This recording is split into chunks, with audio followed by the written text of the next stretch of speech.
Wait lang.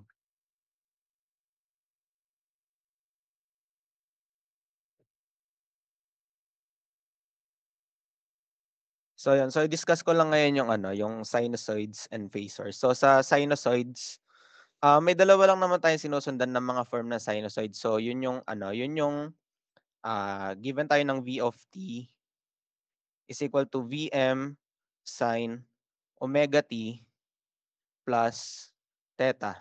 At saka yung V of t is equal to Vm cosine omega t plus theta. So yan yung dalawang sinusoids natin. Yan. So lagi niyo lang tatandaan yung form na yan.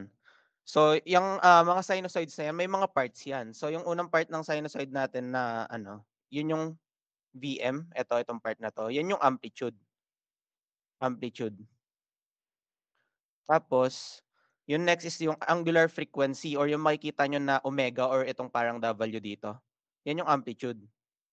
So, amplitude. Yung amplitude na yan is ano, ay yung angular frequency pala, sorry. Angular frequency. Angular frequency.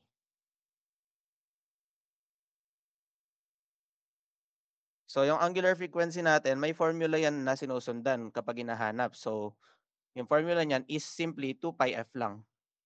2 pi f. And yung unit niyan is nasa rad per second. And then next yung frequency. So yung frequency natin, masasolve natin yon by deriving this formula. So meron tayong W is equal to 2 pi f. So gawin lang natin, i-divide lang natin both sides by 2 pi. And then makukuha na natin yung value ng frequency natin. So frequency. And itong frequency na to, ang unit nito is cycle per second or also known as yung hertz. Yan. And then next yung time. So kapag meron tayong given angular frequency, makukuha natin agad itong value na itong frequency natin and then yung time. Yung time natin, ang formula niyan is simply 1 over f lang. And then next is yung phase shift. So yung phase shift, matik yan, yun lang yung angle na given doon sa sinusoids natin which is makikita natin dito sa part na to. Ayan. Yan na yung phase shift. So phase shift. And then next, i-insert ko na rin dito yung sa phasor. So yung phasor, yung pinaka-formula natin sa phasor is dapat o yung pinaka-condition natin sa phasor is dapat in terms of cosine siya para direct na lang na maiko-convert. So eto, dapat nakaganitong form tayo. So V of t is equal to Vm cosine omega t plus theta. So kung i-convert natin yan into phasor domain, so magiging ganito lang yan. Vm angle theta. So ito lang yung kukunin natin kapag i-convert natin siya into phasor. Ito and then ito. Ganun lang siya. So proceed tayo sa mga samples para mas magets nyo. So number 1. So yung number 1 natin is given tayo ng V of t is equal to 12 cosine 50t plus 10 degrees. So hanapin daw natin dito yung amplitude, angular frequency, frequency, time, and yung phase shift. So, first, identify muna natin kung ano yung VM. So, yung VM natin dito is itong part na to, itong 12. So, isusulat lang natin dyan is 12. And then next is yung angular frequency or yung omega. So, yung angular frequency natin, lagi niyang katabi itong T. Ito. So, kapag meron tayo dyan constant dyan sa gilid niyan, yun namatik yung angular frequency natin. So, magiging 50 yan rad per seconds. Tapos, next is yung frequency. So, ang frequency natin, kung susundan natin to, balikan natin yung formula. Ang formula natin is the angular frequency over 2 pi. So, dito given tayo ng angular frequency. So, matik makukuha na natin yung value ng frequency natin. So, magkakaroon lang tayo dito ng 50 over 2 pi. And then, i-type lang natin sa calcu. So, 50 divided by 2 pi. So, yon. Yan na yung value ng frequency natin. So, meron tayong 7.958 hertz. So, yun yung unit niya, hertz. And then next nun is yung period or yung time. So T is 1 over F lang yan, 1 over F. So 1 over 7.958. So type lang ulit natin sa Calcu para makuha natin yung value. 1 over 7.958. So yan na yung value niya. So meron tayong 0.126 seconds. Nasa sa inyo na yun kung gusto niyo siyang i-convert into milliseconds, pwede din naman. Kaso naka-complex na kasi mode yung ano natin, naka-complex mode na yung calculator natin. So kahit hindi niyo na siguro i-convert into milliseconds. Kasi iiba pa kayo ng mode kapag magko-convert kayo into milliseconds, eh. Hindi niyo kasi puwedeng pindutin itong ENG na 'to, kasi nga magiging I lang siya. So dapat aalisin niyo muna sa complex mode yung calculator niyo kung gusto niyo siyang i-convert into milliseconds. Ilagay niyo siya dun sa comp setup para ma-convert niyo. Pero ngayon okey na muna 'yan. And then next is yung phase shift natin or yung angle. So yung angle natin dito is etong 10 degree. So phase shift natin is 10 degree. So ganun lang mag-identify ng mga given sa sinusoids. Gets niyo ba? Or may tanong kayo dito sa pag-identify ng mga given? Gets niyo? O kung gets niyo, magdagdag pa ako ng isang sample. So number 2, so V of t is equal to 9 sin 2 pi t plus 110 degree. So identify natin yung amplitude, angular frequency, period, and then yung phase shift. So Vm. So yung Vm natin dito is itong 9. 9. Tapos yung angular frequency natin, lagi niyang katabi is yung t. So meron tayo ditong 2 pi rad per second. And then next yung frequency. So ang frequency natin is, ang formula niya is angular frequency over 2 pi. So meron tayo ditong 2 pi over 2 pi. Or simply, 1 lang yan. Magiging 1 na lang yan. Hertz. Yan. And then next is yung period or yung time. So time is 1 over f. Ang f natin is 1. So 1 over 1 lang yan. So equal lang rin yan sa 1 second.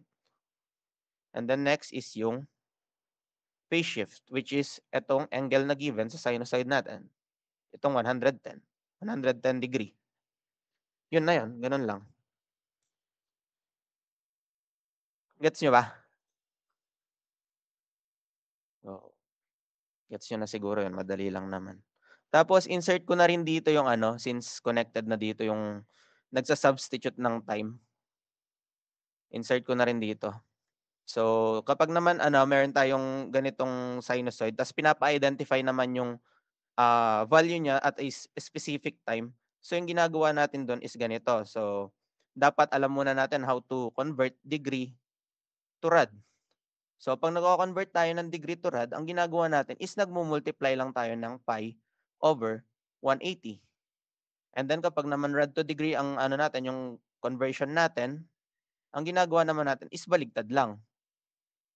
Magmo-multiply lang tayo ng 180 over pi.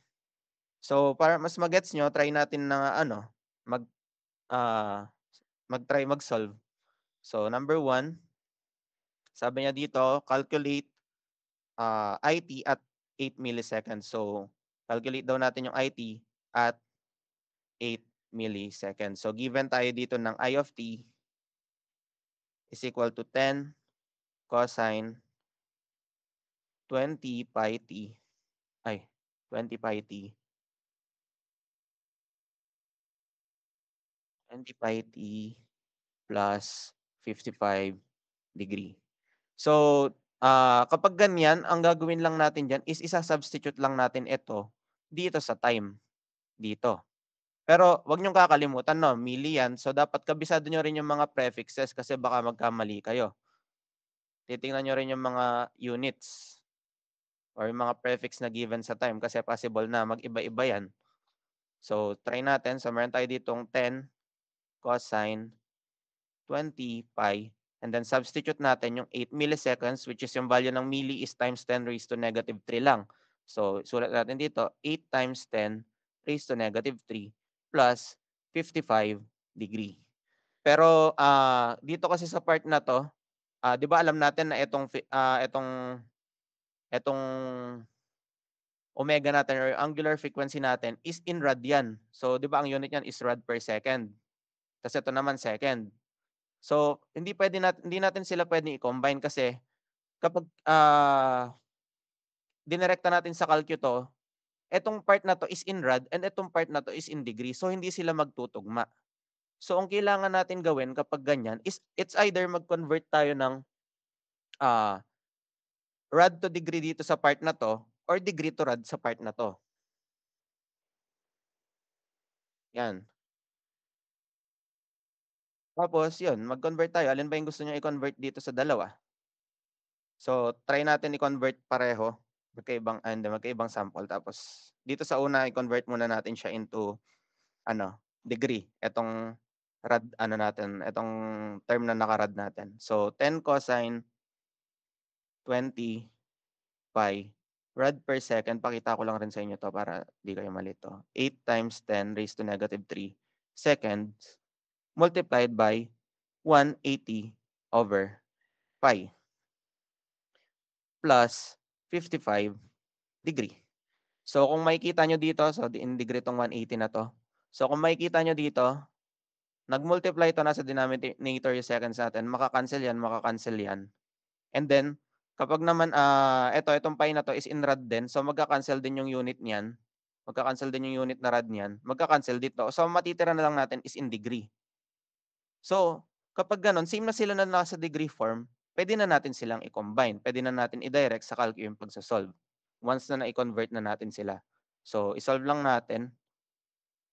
Meron tayo ditong 10 cosine 20 pi multiplied by 8 times 10 raised to negative 3 multiplied by 180 over pi, ay, pi plus 55 degree. So, make sure lang na kapag nag-convert kayo into degree, dapat ang mode ng calculator niyo is in degree din, nasa degree din dapat. Lagi niyong iche-check ito. Kasi if rad yung nilagay niyo diyan, ibig sabihin mali kayo. Kasi dapat lahat ng terms natin 'di ba in terms of degree na. Dapat naka-degree na rin sa calculator. So 'yan, equal lang natin, then makukuha na natin yung sagot. So yung sagot natin is 1.08 amperes. So yung I of t natin is equal siya sa 1.08 amperes. So 'yun, gano'n lang nagsa-substitute ng times sa sinusoid. Gets niyo? Walang tanong.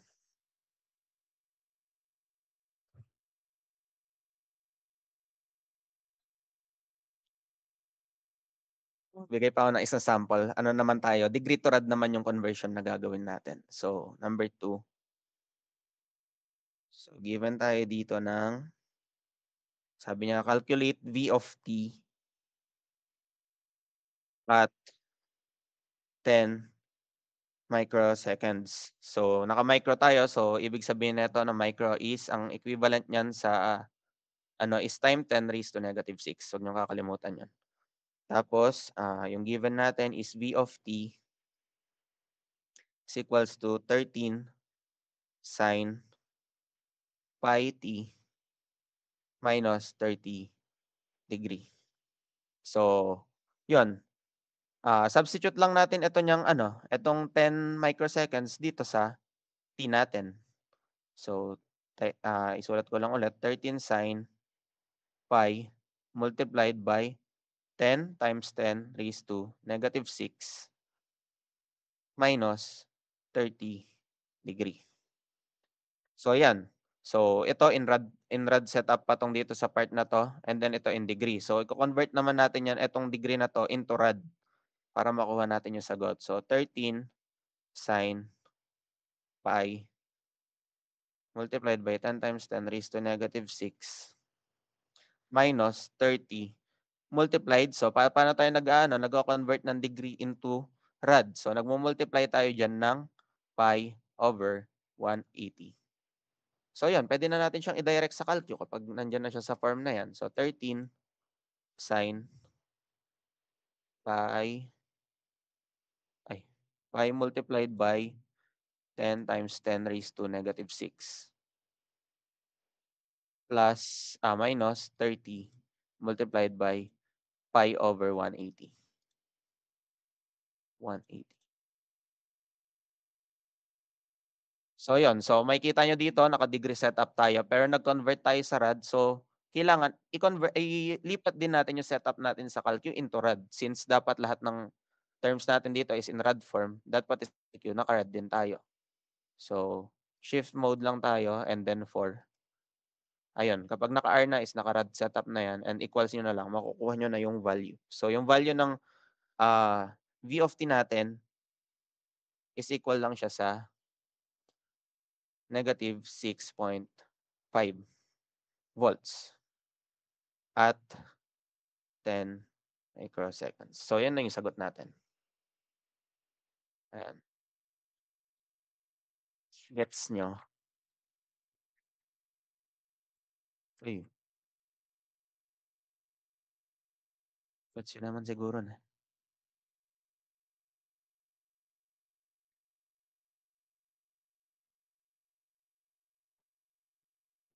Ayan, proceed tayo sa next topic kung wala kayong tanong doon. Wala ba kayong tanong? Tanong na kayo para balikan natin kung meron.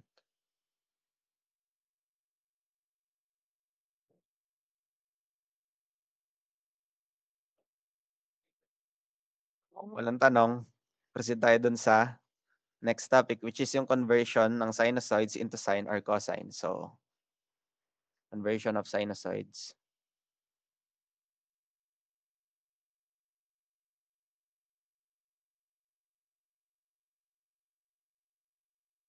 into sine or cosine.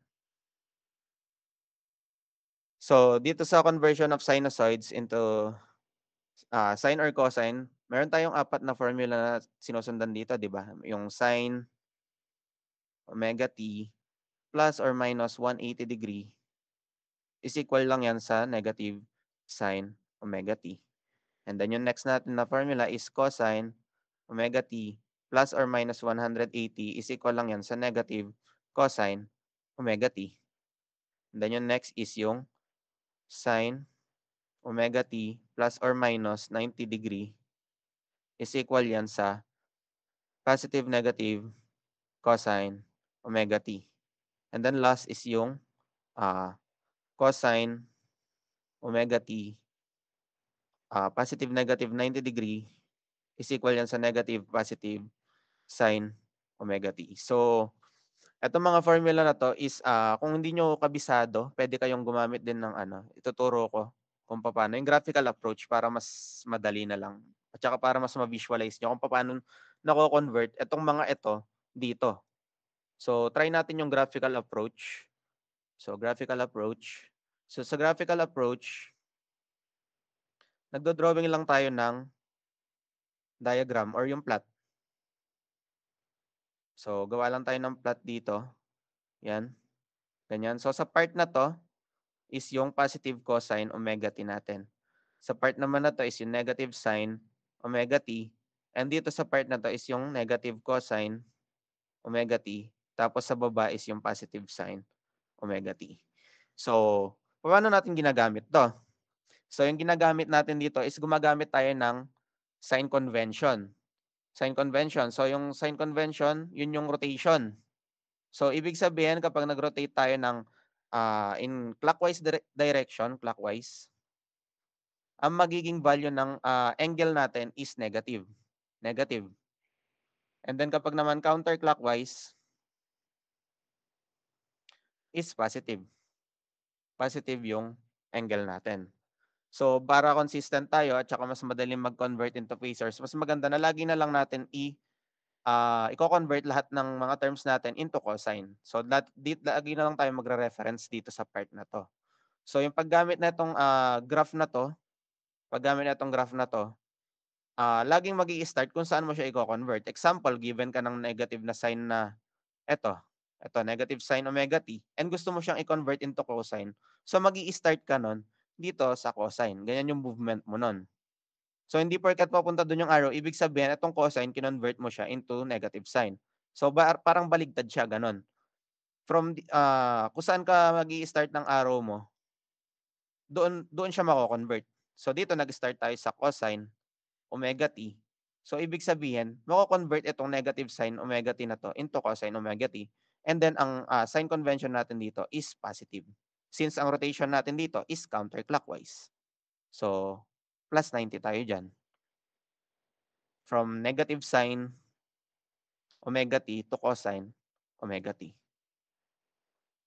Tapos naman kung gusto niyo naman siya i-convert into, itong positive sin omega t, kung gusto mo siyang i-convert into cosine, magro-rotate ka lang ng pa-clockwise.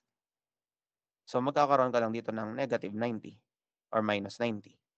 And then kapag naman gusto mo naman na meron kang given na negative na cosine omega t at gusto mo siyang i-convert into cosine, ang gagawin mo lang, it's either mag-plus or -180 ka. So, yung rotation naman niyan, from dito papunta dito is 180, and dito -180 lang. So, kahit positive, -180 yung gamitin niyo, okey lang siya basta negative cosine. Lagi niyo lang siyang iko-convert sa cosine lahat ng terms natin para mas madali siyang ah, i-combine pagdating dun sa combinations of sinusoids. So, try natin mag-solve or mag-convert ng mga sinusoids para mas ma-gets niyo. So, example.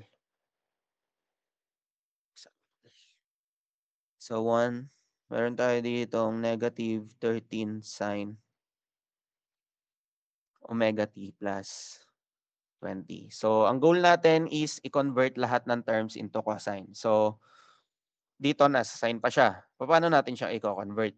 So, yung pagko-convert niyan, ang gagawin natin para hindi kayo malito, kung di niyo alam na gamitin itong mga 'to, try niyong mag-plot para mas ma-visualize niyo. So, example, ito 'yan, pa-plot natin siya 'no, iko-convert natin siya into cosine.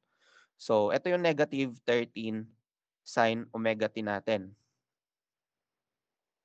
'yan, sin omega t plus 20.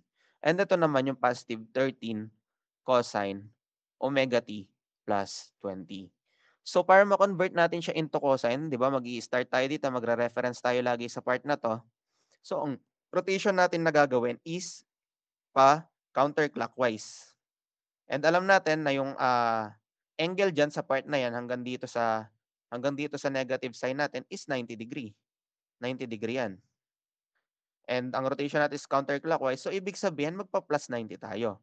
So, ang magiging, solusyon natin diyan, so meron tayong magiging na siyang 13 cosine, so cosine na siya, omega t plus 20 plus 90. So, 'yan, simplify lang natin, 13 cosine omega t plus 110 degree. So, 'yun na yung, sagot. Na-convert na natin siya into cosine.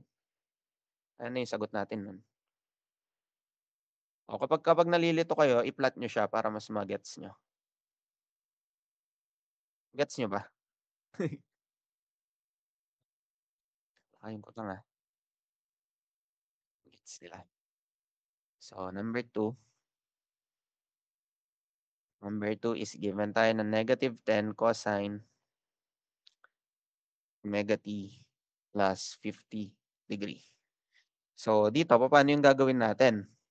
-10 cosine omega t plus 50 degree. So, kung mapapansin niyo naka-cosine na siya pero may negative. Eh, ang goal natin 'di ba dapat is positive kasi kapag gagamitin natin positive kapag nagko-convert tayo ng phasors, nasaan 'yun? Eto, dapat positive yung, cosine natin para ma-convert siya into phasor. So, dapat ma-convert muna natin 'to into positive form of cosine. So, nasa negative siya, i-plot lang natin ulit para makita niyo. So, ayan. So, nandito yung -10 cosine, ayan, -10 cosine and +10 cosine naman dito. Ito yung goal natin, madala natin siya dito. So, ang gagawin lang natin 'yan, iro-rotate natin siya papunta dito. So, kapag ni-rotate natin siya dito counterclockwise, may positive 180 degree tayo. And then puwede rin naman dito sa ilalim, nasa sa inyo kung saan niyo gusto. Kaso ang gagawin niyo dito -180 degree, pero same lang rin na makukuha na value. So ayan, gamitin na lang natin itong positive para naka-positive na lang yung sagot natin. So, magiging na yang 10 cosine omega t plus 50 plus 180 degree. And then, i-simplify na lang natin 'to, 10 cosine omega t plus 180 plus 50 is 230 degree. Yun na yung sagot natin. Ayan, gets niyo? Gets niyo na yun. Number 3, isa pa. So, sa number 3, given tayo ng 11 sine omega t minus 30 degree. So, yan, paano natin siya i-convert? So, i-plot ulit natin. Plot natin. So, ito yung cosine, 11 cosine omega t minus 30. And ito naman yung 11 sine omega t minus 30 degree. So, ang goal natin is ma-convert into cosine. So, ang movement natin is from here papunta dito. So, ang angle natin dyan na tatamaan is 90 degree. And then, ang rotation natin is clockwise. So, ibig sabihin, ang sign natin na gagamitin is negative, negative 90. So, gawin lang natin. So, meron tayo ditong 11 sine omega t minus 30 minus 90. Cosine na pala to. So, cosine. So, simplify lang natin. 11 cosine omega t minus negative 30 minus 90 is negative 120 degree. Yun na yung sagot natin. So, dapat alam nyo kung paano mag-convert ng mga ganito kasi possible sila na magamit din sa circuits mismo. Baka may circuit na given tapos naka in terms of sign siya, dinirect nyo into phasor, magkakamali kayo. So, dapat alam nyo mag-convert ng sine into cosine. Gets nyo na yan doon, guys.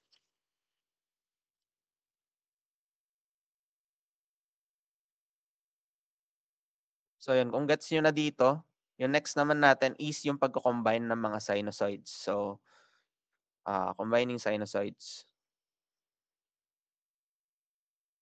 Sinusoids naman tayo ngayon. Yan. So, yung gagawin lang naman natin sa pagko-combine ng sinusoids is, actually, may ibang formula rin na sinusundan doon kung gusto niyo ng manual.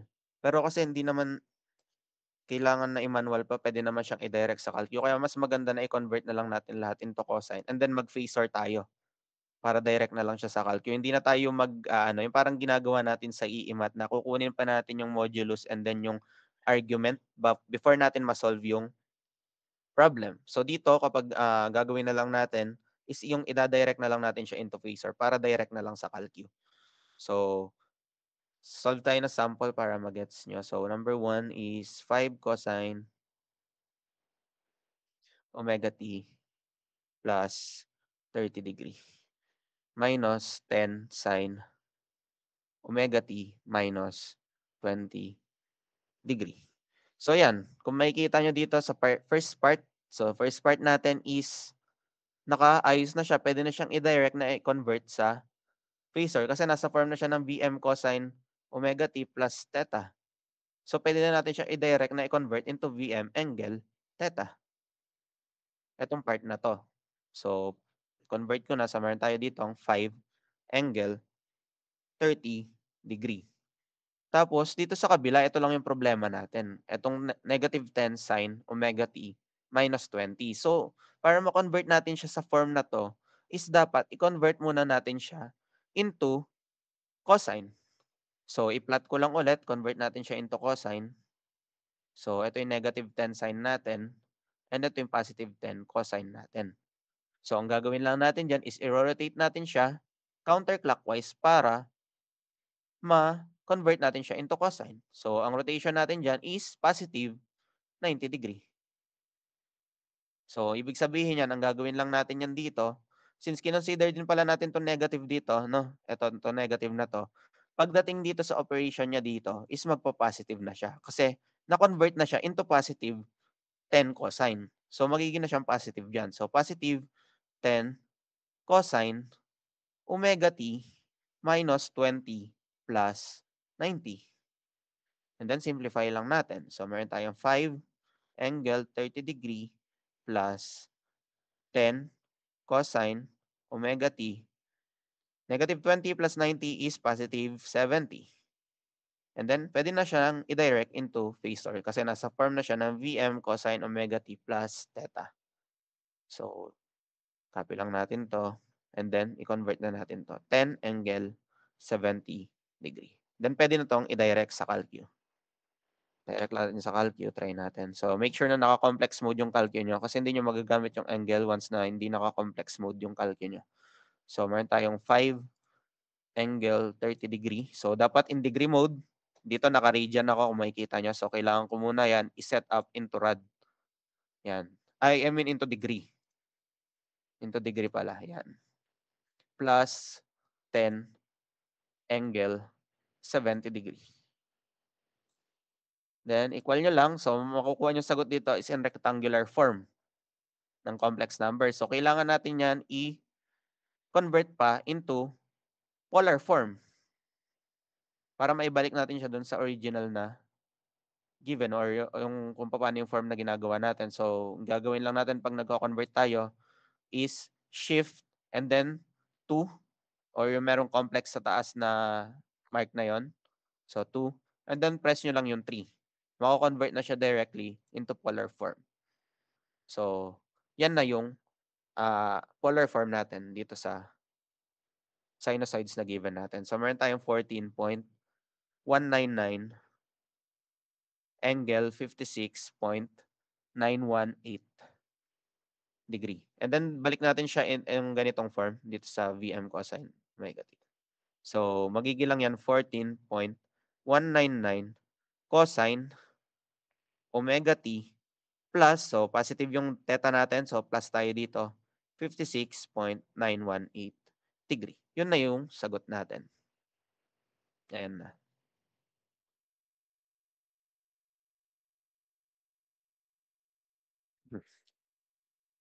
Gets nyo ba?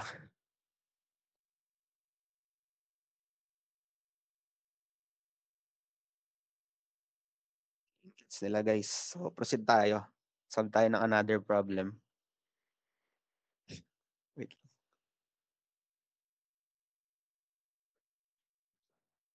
So number 2. Number 2. So number 2, given tayo dito ng negative 4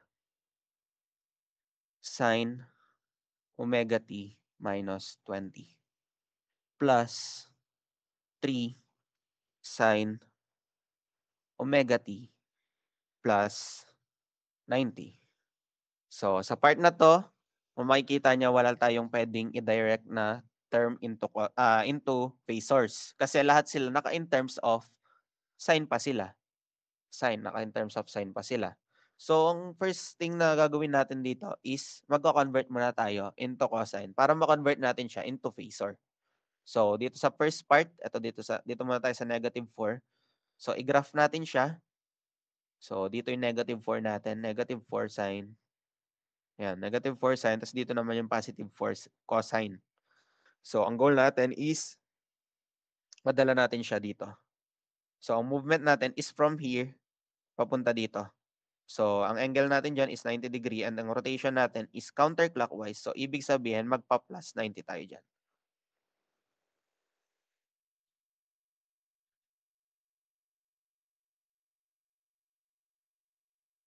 Yan. So, sulat ko lang ulit. So, magiging na tong positive 4 cosine omega t minus 20 plus 90. And then, dun tayo sa kabila. So, sa kabila, dito, nasa sine pa siya. So, i-convert ulit natin. Pakita ko ulit kung paano. So, graph natin. So, dito yung 3 sine natin. 3 sine. and dito naman yung 3 cosine. So, ang goal ulit natin is i-convert sa cosine. So, reference tayo dito sa 3 cosine. Ang movement natin is from 3 cosine, movement natin is clockwise up to 3 sine. So, ang ano natin doon, ang angle natin diyan is 90 degree, pero ang rotation natin is clockwise, so magne-negative tayo diyan. So, magiging ganito na yan. 3 cosine omega t plus 90 minus 90. And then simplify natin yung mga nasa loob. So, meron tayo ditong 4 cosine omega t. 90 minus 20 is 70 plus 70 plus 70 degree plus 3 cosine. So, 90 minus 90 cancel na yan. Ang matitira na lang is omega t. And then, i-convert natin sila into phasors. So, 4 angle, ito, 70 degree plus 3 angle. So, dito wala na yung angle natin kasi nga na-cancel na siya dito. 0 na lang nun to. Yan. And then, pwede na natin siyang i-direct sa calcu. So, 4 angle 70 plus 3 angle 0. In degree mode lagi kapag degree yung given. So, yan. Equal lang natin, rectangular form, transform natin into complex, into polar form. Ayan yung makukuha natin sagot. So, makukuha natin is equal siya sa 5.763 angle 40.712 degree. And then, ibalik natin siya dun sa original form natin na Vm cosine omega t plus theta. So, meron tayo dito ang 5.763 cosine omega t plus 40.712 degree. Yun na yung sagot natin.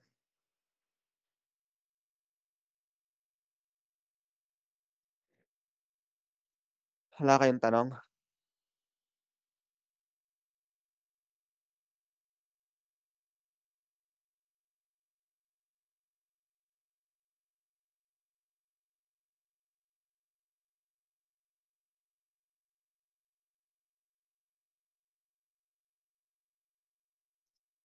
Wala kayong tanong dito sa part na to, sa combining sinusoids, para balikan natin bago tayo mag-move sa another topic.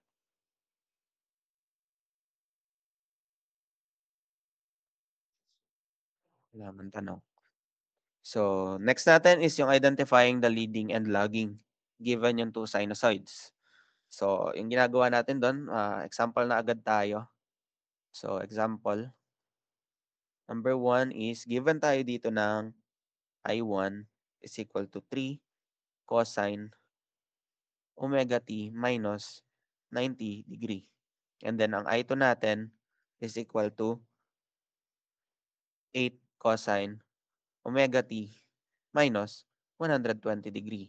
So, kung makikita nyo, kapag ganito, ang ginagawa rin natin is kino-convert natin siya into phasor para makuha natin yung angle. Para mai-plot na. Nag-plot talaga tayo dito sa pag ganito, pag nag-identify tayo ng leading and then ng lagging. So, ang gagawin natin dito is convert natin sa phasor. So, dito direct na lang sila sa form ng phasor. So, magiging na yan 3 angle negative 90. And then itong isa is 8 angle negative 120 degree. So, once na nakuha na natin yung mga ito yung mga direction nila, pwede na natin silang i-plot. So, plot lang natin sila dito. So, yun, etong I1 natin, so negative 90. So, ang negative 90 natin is ito lang yan. Ayan, yan yung negative 90 natin. So, yan yung I1. And then next yung I2 natin is 120. Kung negative 90 to, yung negative 120 natin is around here. Yan, dyan lang yan. So, I2 to. So, 90 degrees na yun dito, di ba? So, may sobra tayo na 30 degree dito. Kasi 120 to 120 to. Minus 90, 30. Ayun. And then, i-rotate lang natin to. Kunin natin, nakuha na natin yung angle dito. So, yung rotation natin is laging counterclockwise. So, kung kunin na lang natin lagi yung maliit na angle. Lagi na lang yung nasa loob nila. yung loob ng dalawang sinusoids natin. So, dito tayo kukuha lagi ng angle. And then kung saan tumama yung arrow natin, so counterclockwise yung ikot natin.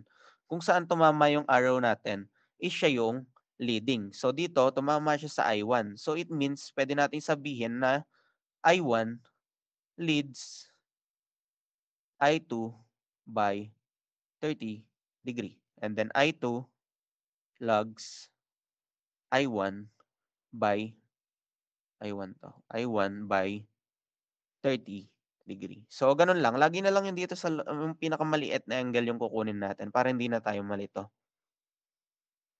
Yan. Lagi na lang yan. Tapos kung saan tatama yung arrow natin in counterclockwise direction, yun yung nagli-lead. So, dito tumama siya dito sa I1, kaya I1 yung nag-lead.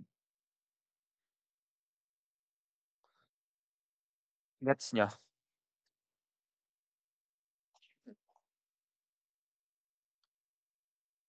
So, ito number 2.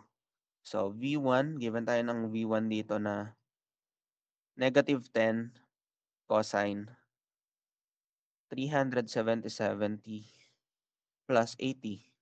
And then ng V2 na equals sa 12 sine 370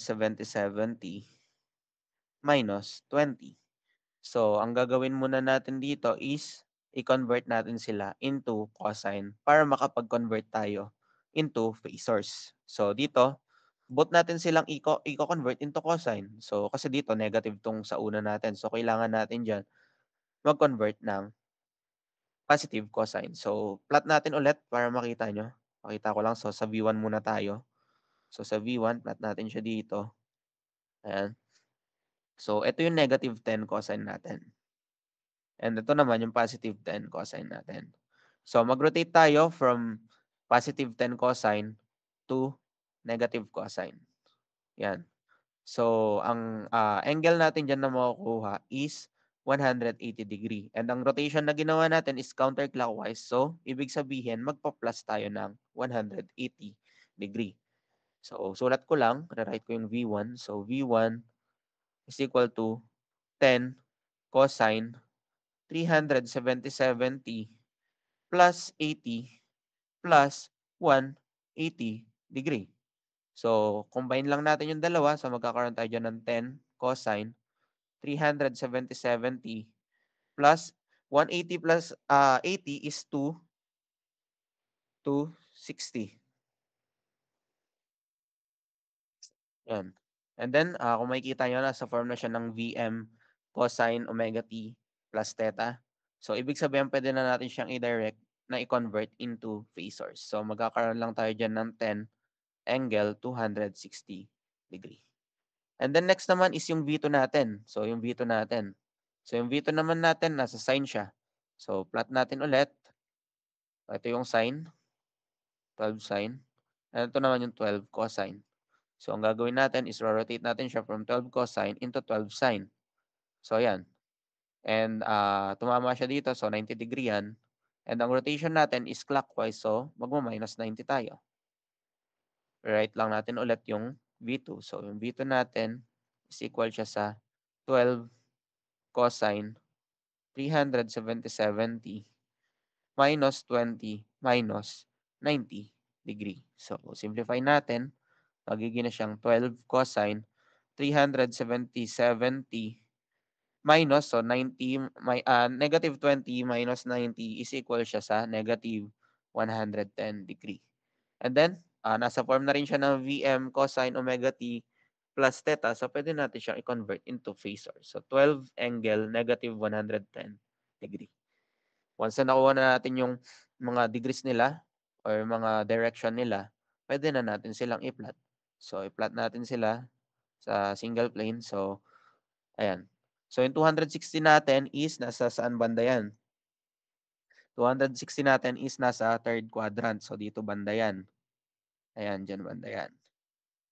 260. So, yan yung V1 natin.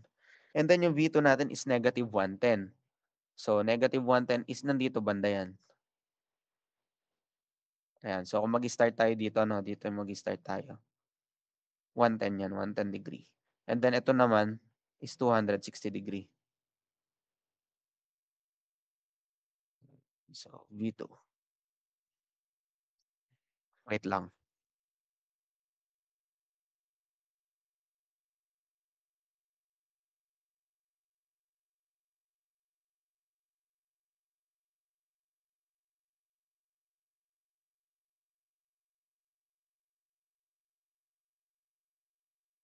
Hello.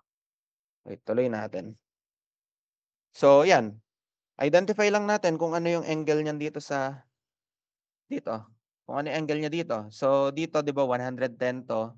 So, 90 dito. 110 minus 90, makukuha tayo diyan ng, ah, wait lang.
Ulitin ko pala, mali pala yung pagkaka-graph. Sorry.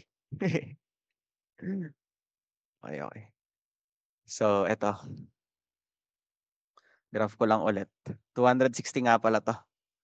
260 degrees. So, 270 yung dito sa part natin na 'to. 270 degree 'yan.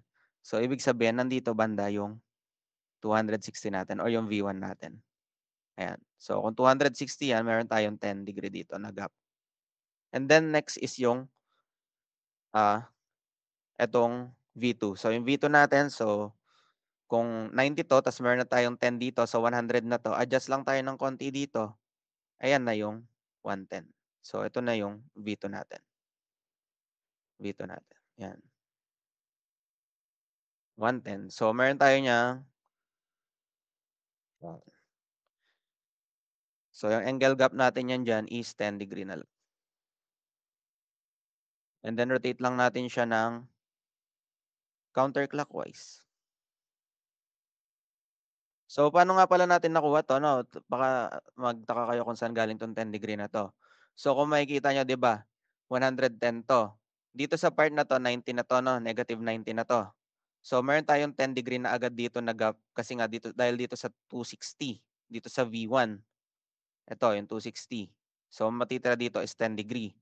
And then 110 'di ba yung target natin? So, parang mag-a-add na lang tayo ng another 10 degree dito. So, itong buo na 'to is 20 'yan. 20 degree 'yan, 'yang buo na 'yan. Eh, kaso ang hinahanap lang natin is itong ang part na 'to, 'yan lang. 'Yan lang part na 'yan. So, ang gagawin lang natin 20 minus itong gap, which is itong 10. Kaya nakuha natin yung 10 degree na gap sa kanilang dalawa. Gets niyo ba? Ayan, siguro siguro gets na.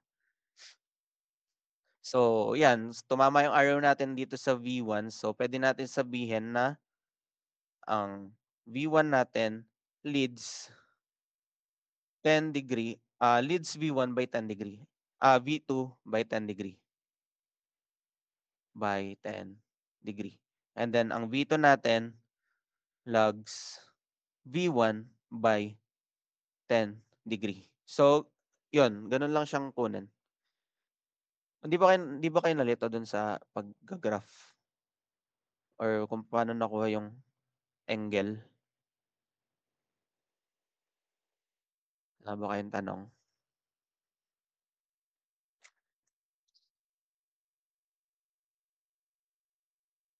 Mangutang kayo na pagdating kayong aligats para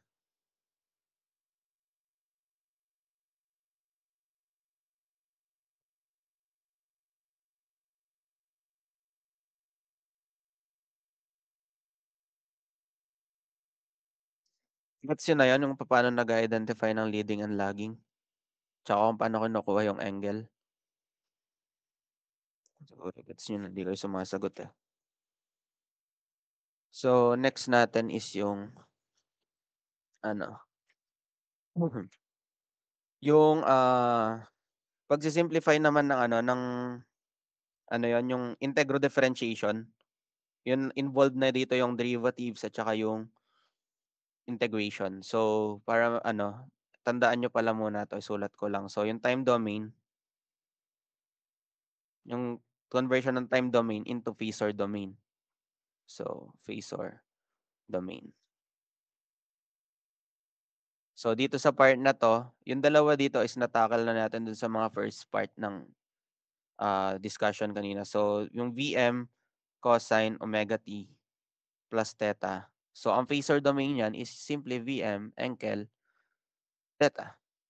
And then yung next is yung Vm sine omega t plus theta. So, ang phasor domain niyan is simply Vm angle minus, theta minus 90 degrees. So, para lang rin natin siyang kinonvert into cosine. So, next is yung mag-join. Ayan. Next is yung, ah, may nag ay paulit yung graph. Wait lang, ulitin daw natin yung graph. Ito ulitin natin. Sige. So, ayan, i-plot natin ulit siya. So, yung V1 natin is 260 degree. So, alam natin na itong part na 'to is 270 degree na 'to. So, ibig sabihin ng 260 degree natin is nandito sa part na 'to. Ayan, diyan. So, yan yung V1 natin. So, kung 260 yon and 270 yon, meron tayong 10 dito na gap, 10 degree. Tapos yung next natin yan dito is yung V2. Yung V2 natin is negative 110. So, ibig sabihin, dito tayo manggagaling yan. Sa negative x-axis, dito sa negative na to. So, mag-move tayo ng paganyan dito niyan. So, 90 na to, 90 na to, tapos meron tayong 10 dito. So, dito banda yung 100, negative 100. So, magkakaroon lang tayo dito ng another 10 degree. So, V2. And then next, para makuha natin yung ano, yung tawag dito, yung leading at saka lagging, i-rotate lang natin siya sa ano, counterclockwise. And then yung pinakamaliit na angle lang kukunin natin, itong nasa loob. So ayan, kung saan tumama yung arrow, ibig sabihin nun siya yung nag-lead. So dito tumama yung arrow dun sa V1. So masasabi na natin yung V1 leads V2 by 10 degrees. So nakuha natin nga pala itong 10 degree na to dahil dito itong buo na to is 20 degree yan. Ima-minus lang natin itong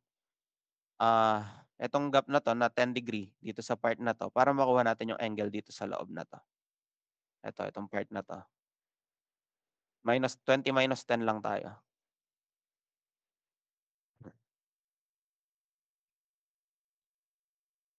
Ayan, gets na ba?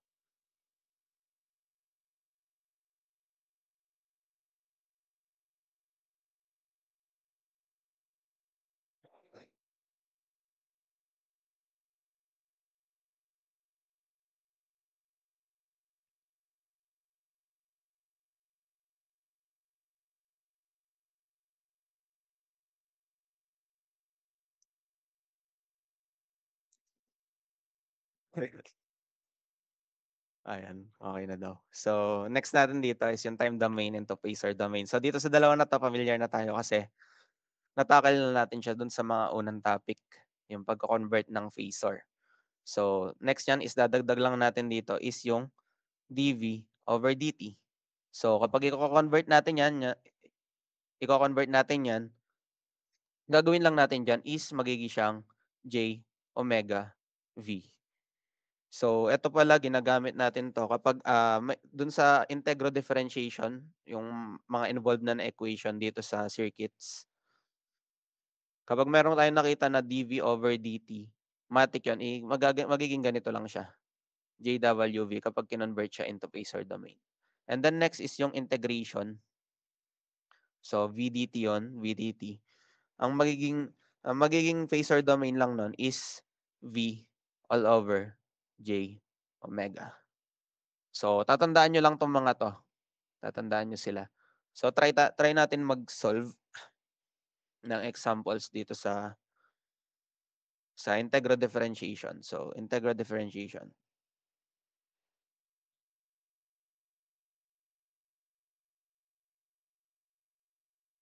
Yan. So number 1, sabi niya dito is find v of t using integral differentiation. Ayan, basta yun, integral differentiation. So, given tayo dito ng a. So, v of t plus integration of v dt is equal to 5 cosine t plus 45 degree volts. So, sa part na to, lahat ito niyan, lahat ng mga tinakal natin kanina sa first part, yung pag-identify ng mga given ng sinusoids, magagamit din natin dito. Usually, lalo na yung angular frequency, siya yung gamit na gamit pagdating dito sa part na to. So, dito niyan, so kung i-convert natin into phasor domain, so kapag meron tayong nakitang v of t matic yan, sa substitute lang natin diyan is v plus, so v dt, ano ba yung formula natin kanina? Ay yung sinusundan natin para ma-convert natin siya into phasor domain. So, gagawin lang natin siyang v over j omega is equal to, eto niyan, i-convert din natin into phasor. Lahat ng terms dito is i-convert into phasor. So, 5, nasa form naman na siya ng phasor, angle 45 degree. And then next nun is, since meron tayong meron tayong omega dito or yung angular frequency natin, and given din tayo ng angular frequency dito sa may right side ng equation natin. So, isipin nyo itong t na to, may imaginary 1 yan dyan. So, ibig sabihin, meron tayong 1 dyan na angular frequency. Ang gagawin natin dun is isa-substitute lang natin dito yan sa omega sa equation na to. So, v plus v over j multiplied by 1. Since 1 yung omega natin, 1 yung isa-substitute natin. And then 5 angle 45 degree. After nun, after natin substitute yung omega, ang gagawin natin is i-factor out lang natin yung v. Since lahat ng terms ay merong v, pwede natin siyang i-factor out. So, v 1 plus, so, apply na lang natin dito yung anong tawag doon? Kasing house kaya. Basta merong ginagawa dito kapag nasa denominator yung j is gagawin na lang natin siyang minus j para mapunta siya sa taas. May properties yata 'yan, hindi ako sure dun sa term pero may properties na gano'n. Is equal to 5 angle 45 degree. So, kung nagtataka kayo bakit naging j na lang 'to, kung makikita niyo itong v pinactor out natin. So, parang magiging na lang 'yan 1 over j, ganyan. And then yung properties nga na sinabi ko sa inyo, kapag nilagay natin 'to sa sa numerator, magiging negative lang siya.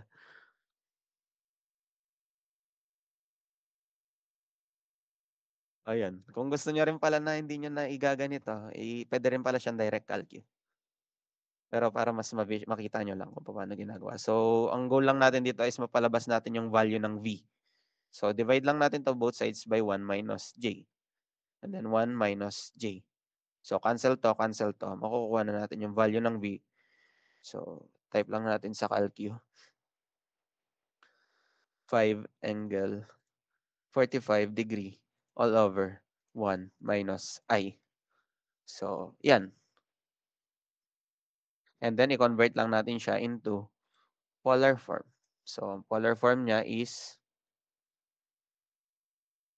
yan, 3.536 angle 90. So, 3.536 angle 90 degree volts. Pero ano rin natin siya dun sa original form natin na Vm cosine omega t plus theta. I-convert ulit natin siya dun. So, meron tayong V of t is equals to 3.536 cosine omega t. So, yung omega natin na given diyan, wag kayong papalito. Kung ano yung omega nyo dito, yun din yun dito.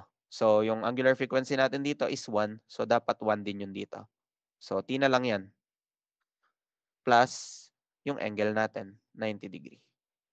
And then yung unit natin is volt. Since V of T yung pinapahanap, ibig sabihin voltage yan. So, V dapat yung unit. Yun na yung sagot.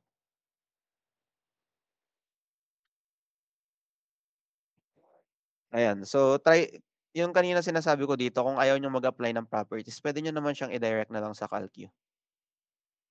So, paano natin siyang i-direct sa Calcu? I-type ko muna ulit. So, magiging na lang siyang V 1 plus 1 over J.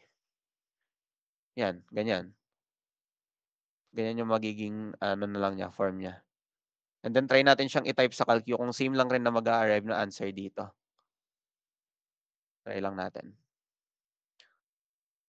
So, meron tayo ditong 5 angle 45 degree all over 1 plus 1 over I. Ano? Parenthesis. Yan. So, kung makikita nyo, same lang rin naman yung sagot. Same lang rin sila. Kung ayaw nyo na ano, kung ayaw nyo nang mag-apply ng properties, baka malito pa kayo, i-direct nyo lang rin sa Calcu kung paano nyo naisulat yung equation. Ayan. Gets nyo ba?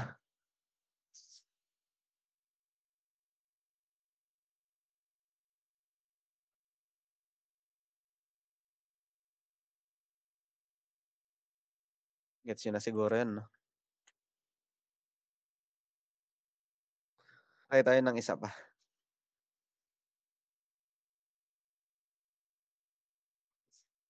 So, dito sa B, given tayo ng dV over dt plus 5 V of t plus 4 integration of V dt is equal to 20 sine 40 plus 10 degree volts. So, yan.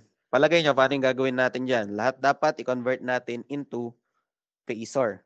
So, paano natin i-convert itong dV over dt? So, kapag derivatives tayo, balikan natin yung formula. Meron tayo dyang J omega V. Kapag convert natin siya into phasor. So, magiging na itong J omega V. Plus, so 5V of t. So, magiging lang yan 5V. Plus, so for integration of V dt. So, ang integration of V dt natin, ang katumbas niya into phasor is ito, V over J omega. So, magkakaroon tayo dyan ng 4V over J omega is equal to, so dito sa part na to is 20 sine 40 plus 10 degree volts. Ang goal natin is ma-convert natin siya into cosine. Pwede natin siya i-convert into cosine or pwede rin naman na i-direct na lang natin siya na ganito since meron tayong direct din na formula for sine. Positive sign basta positive sign. So, pwede natin siyang gawin ganito. So, magiging na lang yan 20 angle 10 degree minus 90 degree. So, same lang rin yun para natin siyang i-convert into cosine. And then next, ang gawin natin is i-substitute natin yung value ng angular frequency natin. So, ang angular frequency natin is atong 4. Yan. So, i-substitute lang natin siya dito sa mga omega. Yan.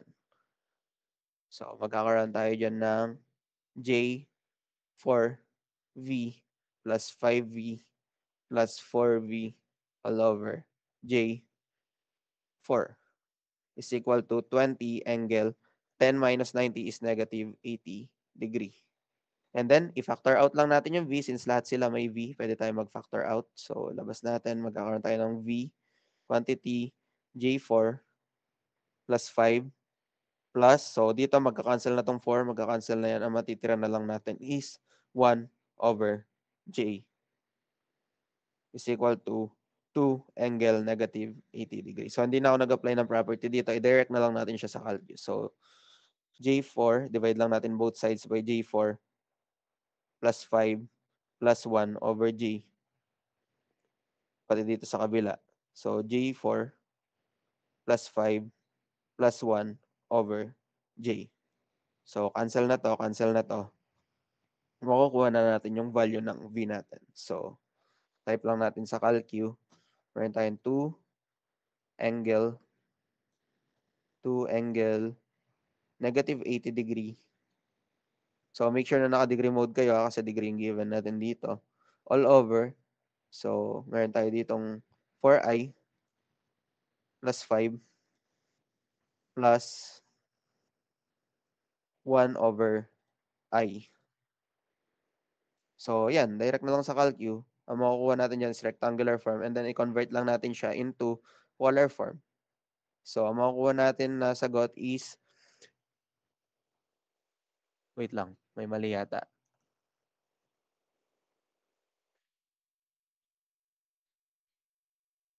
Check ko lang.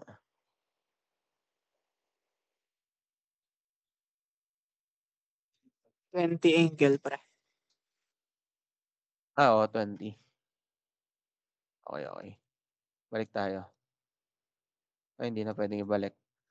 I-type ko na lang. 20 angle negative 80 degree all over 4i plus 5 plus 1 over I. O, yan. Ewan ko kung, ayan, okay na yan. Tapos i-transform na lang natin siya into polar form. So, yan yung makukuha natin sagot. So, ang value natin is 3.43 angle negative 110.964 degree. And then, i-transform lang natin siya dun sa original form natin na Vm cosine omega t plus theta. So, V of t is equals to 3.43 cosine omega t minus 110.964 degree volts. So, yun na yung sagot natin. Ayan. Value ng omega, pre. Hindi na substitute. Saan? Ay, oo, yun. Yung omega pala. Eto. So, magiging 4 to. Huwag niyong kakalimutan yun. Nakalimutan ko eh. So, di ba dito, omega natin is 4. So, dapat 4 din tayo dito sa final answer natin. Ayun. Gets nyo?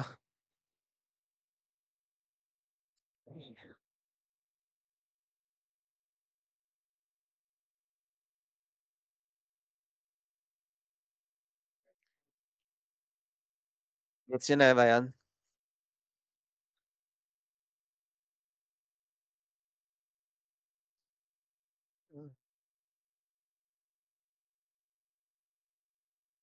Wait lang. Check kung paano yung pwedeng i-discuss.